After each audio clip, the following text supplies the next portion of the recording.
le contre-argument, évidemment, des gens de la santé publique, on va les interroger sérieusement lorsqu'ils passeront, c'est de dire, oui, mais ça normalise l'idée, ça renormalise l'idée de fumer chez une nouvelle génération.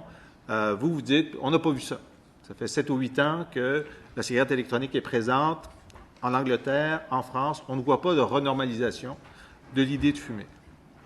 Disons, ben dans ce cas-là, pourquoi pas aller plus loin et dire, puisqu'on parle beaucoup des terrasses, on va donner un avantage comparatif à la cigarette électronique en disant, ben c'est interdit de fumer du tabac sur les terrasses, mais la cigarette électronique, c'est oui. Ou, disons, pendant 5 ans, pour donner un avantage comparatif net. Pourquoi vous n'allez pas jusque-là? Moi. Vous iriez? Moi, personnellement, mais je fais partie d'une société, Vous avez pris la ligne de parti. Pas vraiment, pas vraiment, mais moi j'ai mes opinions très personnelles là-dessus. J'irais beaucoup plus loin, mais je comprends très bien les craintes de mes collègues qui disent ben là, faut pas exagérer. Puis en plus, je me mets à la place du propriétaire du bar ou du restaurant, de toujours surveiller, c'est-tu de la vraie fumée ou de la vapeur, ça devient un peu compliqué, là. Alors moi, je me dis, ben, c'est plus simple. On fait ça comme ça. Vous pourriez poser la même question sur les parcs. Fumer dans les parcs, sur la santé, entre vous et moi. Quelqu'un fume à 200 pieds de vous du tabac.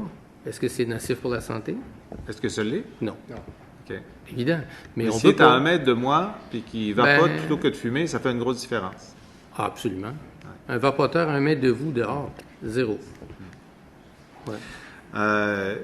Mais là, l'argument devient plus social. Ben ouais. Et l'autre chose qui va arriver, c'est que les compagnies de tabac, eux, pour augmenter leurs ventes, ils vont vous inventer une cigarette électronique qui est en tout point égale et identique, avec la même forme, même saveur, même couleur qu'une cigarette ordinaire. Et qui va dire, c'est-tu le doorman, le gérant, qui va venir vous voir, puis qui va tester votre cigarette si c'en est une vraie ou pas une vraie? C'est encore la faute des compagnies de tabac qui rendent cette idée-là inapplicable. Non, mais je veux dire, les compagnies de tabac, c'est pas des OSBL, là, ils sont là pour faire de l'argent. Oui. Hein? Alors. Puis ça marche. Je comprends.